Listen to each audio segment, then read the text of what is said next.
હરિયાણાથી luxurious કારમાં વિદેશી દારૂની હેરાફેરી કરતા આંતરરાજ્ય નેટવર્કનો ગાંધીનગર એલસીબીએ પર્દાફાશ કર્યો.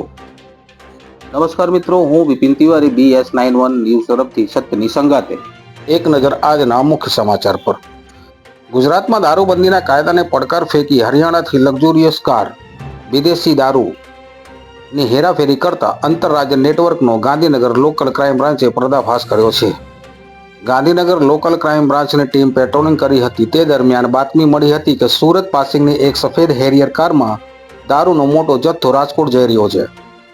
જો કે હાઈવે પર કે હેરિયર જેવી પાવરફુલ કારને રોકવી મુશ્કેલી હોવાથી પોલીસે ધડપ ગામના પાટિયા પાસે સર્વિસ રોડ પર અન્ય વાહનોની આડસ ઊભી કરી ટ્રાફિક જામ કરી દીધો હતો.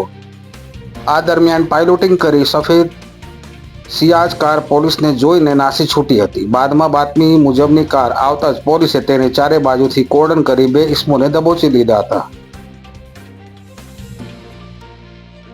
કારની તપાસ કરતા અંદરથી પ્રીમિયમ બ્રાન્ડની 8,36,000 વધુની કિંમતની 271 વિદેશી દારૂની બોટલો મળી આવી હતી.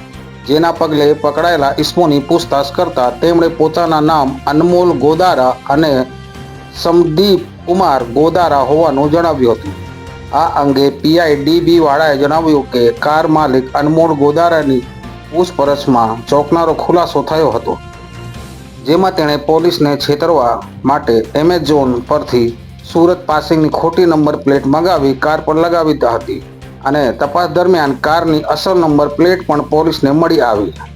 ત્યારે પોલીસે બંને અટકાયત લઈને પાયલોટિંગ કરતા રાજેશ અને હરદેવેન્દ્ર સહિત 4 શખ્સોને વોન્ટેડ જાહેર કર્યા છે. નમસ્કાર, જય હિન્દ, જય ભારત.